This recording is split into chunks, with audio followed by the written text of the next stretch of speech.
faces of two former Jamaican prime ministers in the background of a social media post.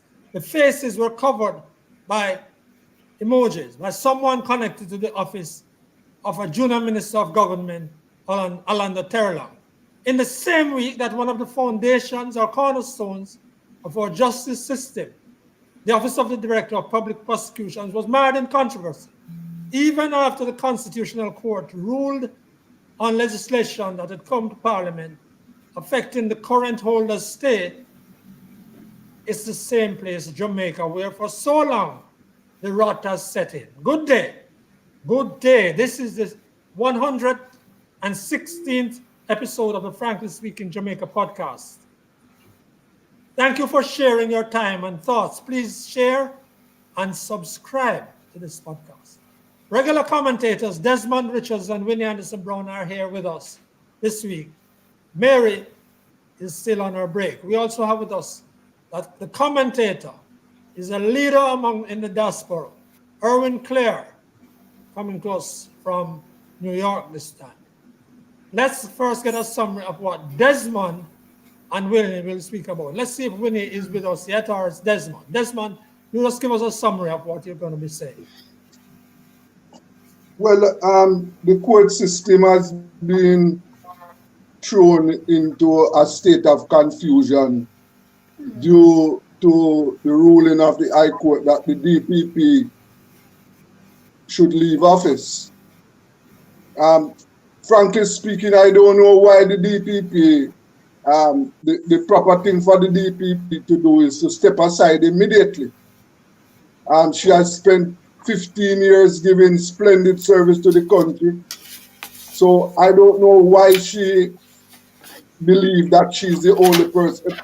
She's acting as if she wants to die in office. Well, let us see what is going to happen this week. I know that the courts are going to be disruptive, but let us see how it is going to work out this week. All right, and okay, thanks, Desmond. And we're going to come back to you on that. Is Winnie? Winnie, are you here now? You were having some problems just before we came on. Is Winnie with us now? No, it doesn't seem so. Winnie, can you hear us? No, Winnie's not hearing us. I am don't here. know what's happening. Can you hear me? Okay, Winnie, go ahead. Go ahead. I am Winnie. hearing you. Yes, I don't go know ahead. what is happening. I am hearing you. Can't you hear me? Go ahead. Yes, we're hearing you. Yes, go ahead, please. Oh, yes. For me, this week, I'm just going to speak about the diaspora, what that means to me.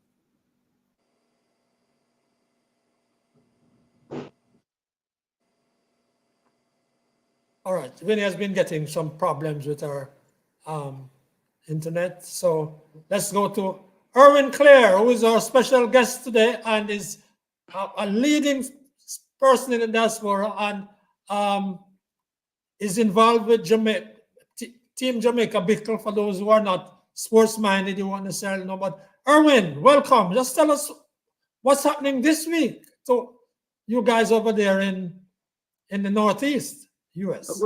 Well, as you know, folks, you would have been consuming what's taking place in the courts come tomorrow here in New York.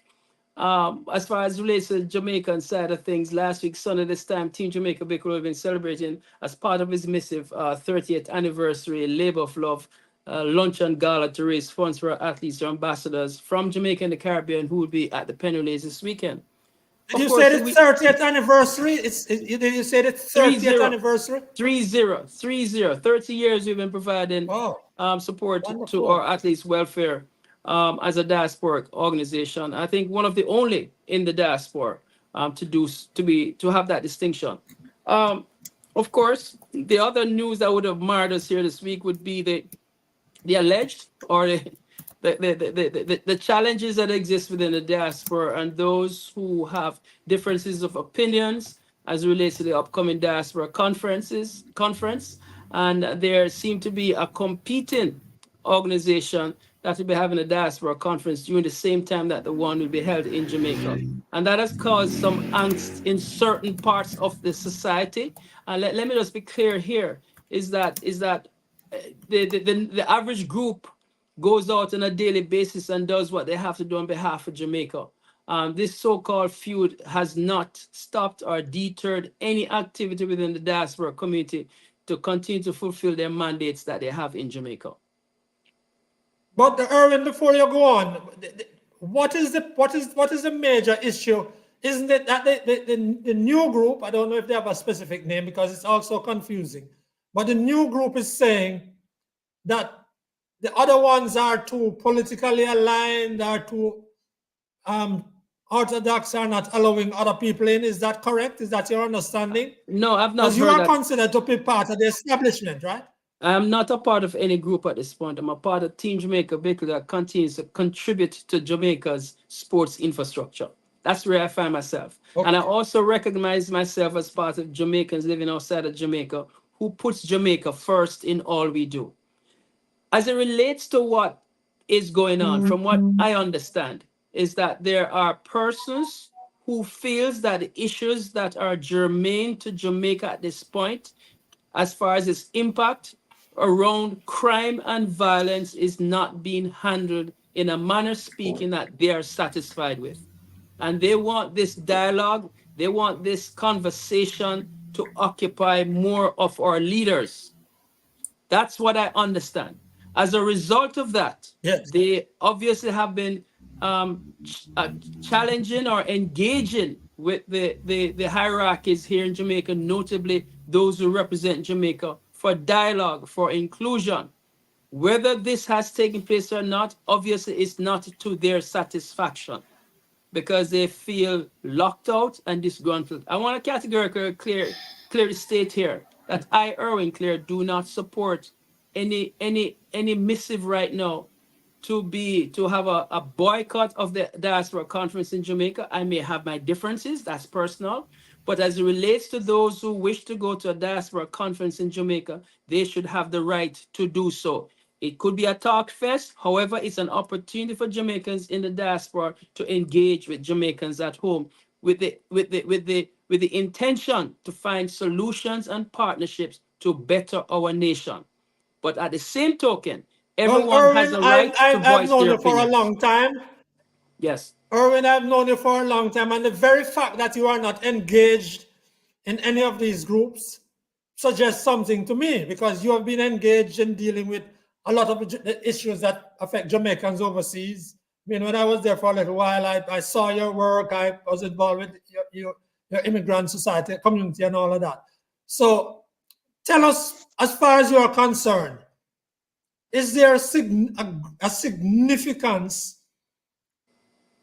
to the Diaspora Conference that you believe ought to be blossoming now? Then Yes. I'm one of those who believe who have been there since the genesis. I'm disappointed that here we are on the verge of a biennial conference and we're having dialogue as the one we're having, or these type of unfortunate situation.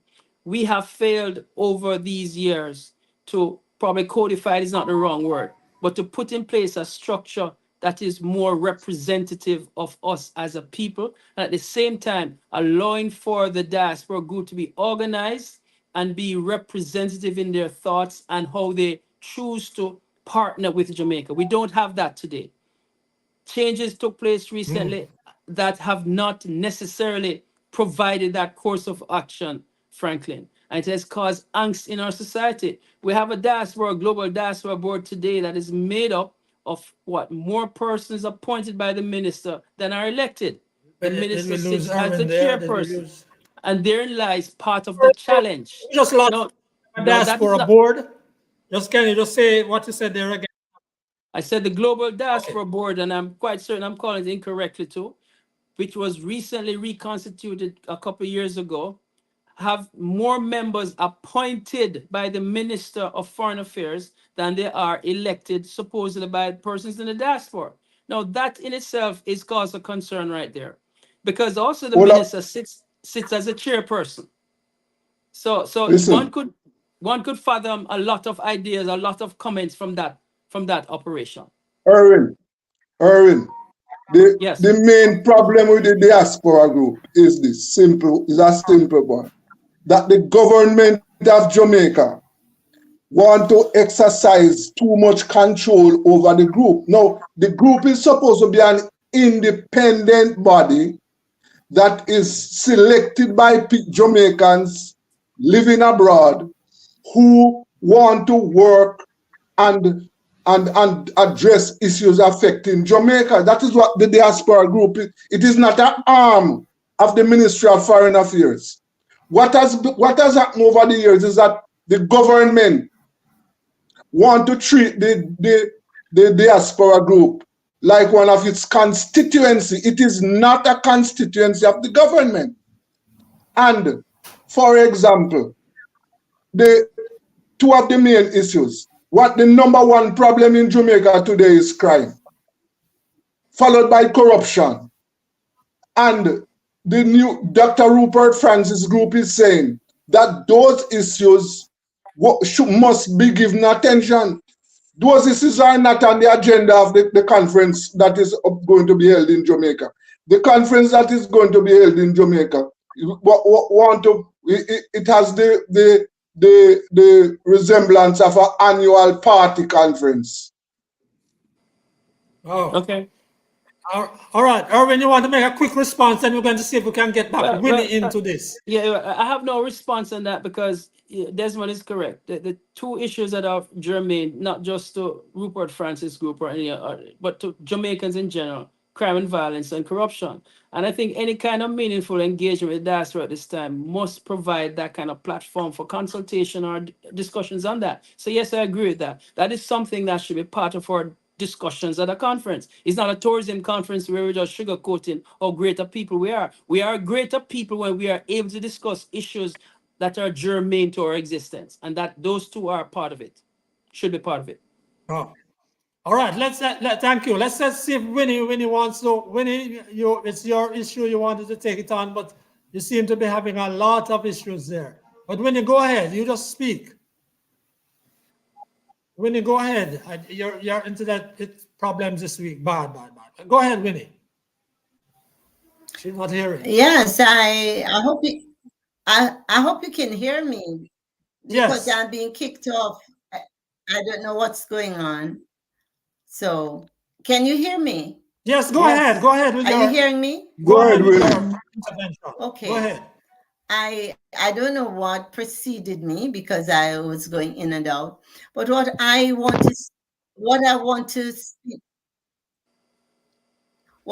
to speak to is the fact that the diaspora is not a homogeneous group, and no one can claim I am the diaspora. We are the diaspora. Oh man, I am so sorry. I'm so sorry, because Winnie was well prepared to be on this, and I'm sure we'll take it up back before the next time to go to the conference. Really sorry about that. All right, so we're going to move on. But Franklin, she's absolutely correct.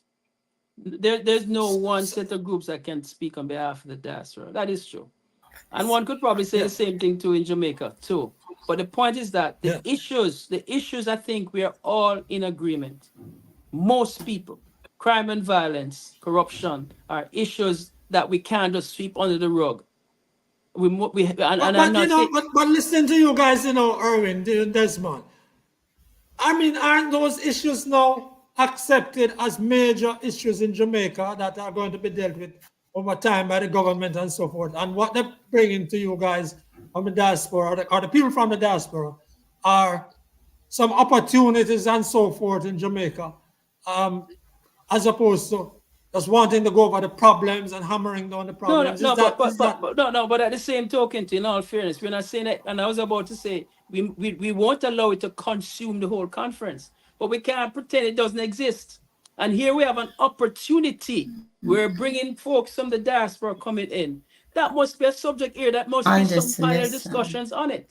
That's all I'm saying. I'm going to go to YouTube and listen. That's all. Sorry, let me just see. Let's try Winnie again one more time, and then if not, we have to give up on her. See, she's gone.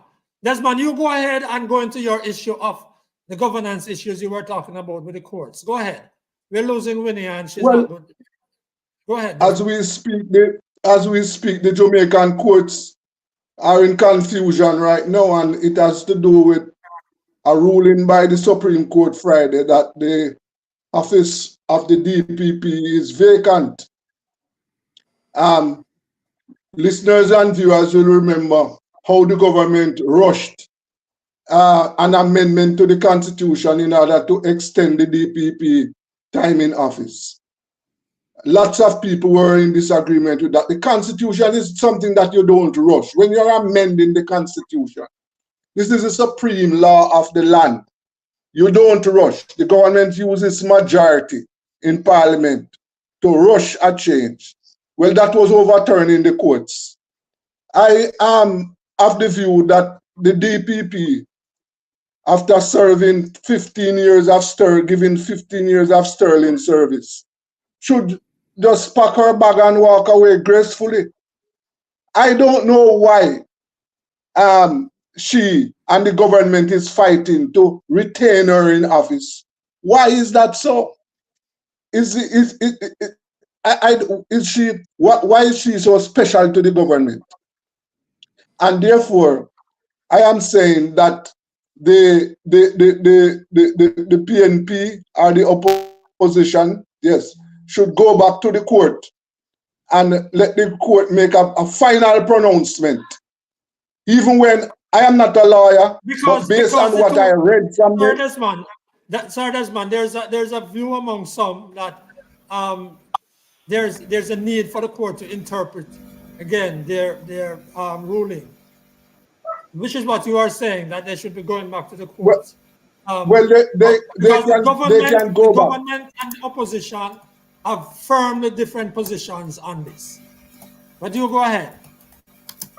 Yes, the opposition can go back to the court, but I am saying, based on what I read from the ruling made it clear that the extension of the age of retirement, nothing is wrong with that. But the second extension, where they are seeking to extend the office holder to 65, that is not legal. It is unconstitutional. And therefore, Desmond, that is only one interpretation. The government does not accept that interpretation. I'm just making it clear. I don't expect the government to. I don't buy the government's explanation. I don't buy, because why I don't buy the government explanation is that from day one, the government did the wrong thing from day one. So what the government is saying now is just a defensive position, right? When it goes to the court, when that appeal goes to the court, it is going to be thrown out again. The government mishandled the situation, and as we speak, the office of the DPP is vacant. Okay. Frankly, Desmond, I don't think anyone would agree with. I'm coming to you, Erwin. I don't think anyone would disagree with you that DPP Paula Llewellyn has served that office well and has done well, and it would be a shame that she goes out or leaves that office or continues in that office with a tremendous amount of controversy around the office. This is a pillar of the Jamaican justice system. This is the high prosecutor's office. And we shouldn't be fooling around with it. We shouldn't be in a situation now where even the courts last week, Friday, got disrupted because the prosecutors in St. Anne Circuit Court said, well, they didn't even know what was going on. Come on, people. Let's deal with it. It's your time, Erwin Clare. Yeah, the confusing part here is that if there is a rationale, we obviously all don't know what is the rationale behind her continuing and the government to invest so much collateral in this to keep her on. Is it that we don't know, so we're speculating. I know. Is it that there aren't more competent persons? Are they creating a situation here that doesn't exist? Or are they creating a situation where they're hiding something? All these situations now have given rise to new stories. So I've seen where the Minister of Justice have said they're going to appeal. All right, so they're going to spend a whole lot more money and time to appeal. Meanwhile, our justice system is in a quandary. What happens when they lose? What is the other message being sent? interesting times. Very, very interesting, and I consider it also part of the problem that we're having now. Erwin and by the way, I should be welcoming some of the people who are coming on, but you are all welcome, and thank you for being with us and watching live. And remember, even if you watch live now and you want to share, you can share, and you can go to the Frankly Speaking Podcast YouTube channel and pick us up later on. Permit me, everyone, to say a few words about Negril. Frankly speaking, it's rather a shame that Negril looks the way it does today. And I don't mean the multi-million-dollar sign. Why can't they fix the verges of the Norman Manley Boulevard? Just at least get rid of the potholes. Even if they cannot erect sidewalks, they don't have sidewalks along this most expensive piece of Jamaican real estate in Negril. And when you go to the road leading to the West End, the romantic West End, the heart of the tourism in Negril, there are craters on the road block. It is a shame that the people who are in charge in Negril, including the MP, the councillors, the municipal corporation, and even to a lesser extent, the Chamber of Commerce, and they try hard, I must admit. It's a sort of ramshackle we just tolerate in Jamaica as we blissfully head towards the quicksand. Which is why we don't there's not even any pride anymore. You know, one of the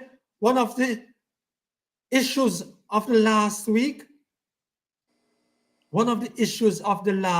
was an argument that there's no garbage being dumped in the number 5 cemetery in Spanish Town.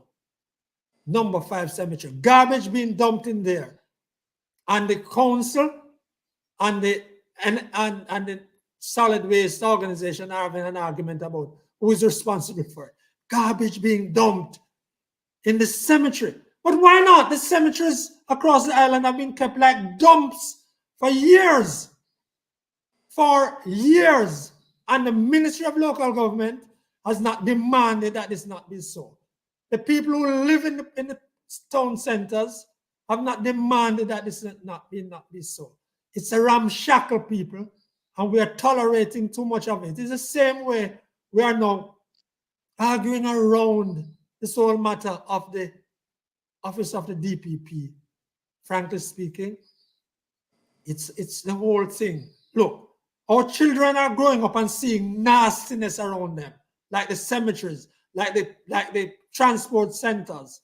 They're seeing it whether they live in squatter settlements or not. They realize that there's nothing alarming about a policeman being shot down as he goes to help a vendor who was herself shot. They know that guys who graduated 6 months ago have $1 million or more. 6 months ago, they hear our vile language. They see the guys on the corner. They see their friend's brother, father, saying, "We will kill a boy," as if the reference is to an aunt. That's the reality. It's a love-deprived place. We are wasting the energy of our young men. 3 of them were shot to death over the weekend. 3 from St. Catherine. And we're going on like this. And look at what's going to happen. Look at the office of a state minister. Somebody in there feeling it's all right. Or the minister might feel all right if we take off the pictures of Portia Simpson Miller and PJ Patterson from the message we're going. Could somebody really still be thinking it's all right? And we're in Jamaica, in our partisan covers, wedded to this partisanship. People try to defend that, and other people try to condemn it just from the party position, as if the whole country is serving one or other political party, which is nonsense. Well, Erwin, Claire, we give you your... Desmond, you go first, then we give Erwin his chance, and we're still searching for Winnie, but go ahead because we only have a few minutes to the close of this session. What we are witnessing right now is that I have to lay significant amount of blame at the feet of the political class. We want leadership. We want leadership. For example, whoever took off or defaced those pictures of PJ and Portia, whoever did that, they knew why they knew that leadership. It's because of the leadership why they did that. If they had leadership, responsible leadership, that even if they have that in their mind, they would never do that. And then, especially when the minister is going to be addressing the public.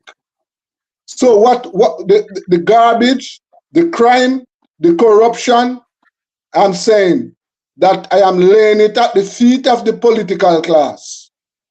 And that is why the conference, the Diaspora conference, must include these issues when they meet. It must not be a conference to shower praises. It must be a conference to take a critical look of what is happening in the country. Erwin Clare, you're our guest, and we thank you so much for being with us. Can you just put in their last word? I think you were endorsing at the conference must go ahead despite the groups. Erwin, go ahead, please. We're not hearing you, Erwin. You're possibly muted. You're possibly muted. Erwin, go ahead. We wouldn't want to lose you at this time. You're possibly muted. Wow. Have we lost him? Erwin is muted. Oh, man. We are so sorry about that. Erwin Clare is muted. All right. We're sorry about that, Erwin. You have been muted. You are muted. You are muted. I don't know why. I just want to say, and Winnie, we lost you. Viewers, listeners, we are sorry we lost Winnie. Her system was working this week. Thank you all for sharing with us. Remember, it's easy to subscribe. We're sorry we lost Winnie. Can you hear me now? Thank you all for sharing with us. Remember, it's easy. Erwin, go ahead. Go ahead, Erwin. Yeah, I'm just saying quickly. I'm hoping from the conference it can be a national call for us, for some state of readiness. Where people from the diaspora in Jamaica recognize the concerns that faces us now, and find some meaningful way to enter into some dialogue in achieving some of the challenge, in overcoming some of the challenges we have, because we cannot continue like this. There are people genuinely are interested in Jamaica, but we cannot just sugarcoat, and we just cannot just go down there and be high-fiving and thinking that everything is okay. We have challenges here too. The diaspora also too needs to be better organized and prepared to meet some of these challenges head on. Thank you. And so I'm looking forward to some my brother. positive Thank things. you. We gotta move. Thank you. Thanks to all of you who have been sharing on behalf of Desmond Richards, Winnie Anderson Brown, and our special guest this week, Erwin Clare. I'm Franklin McKnight. Until then.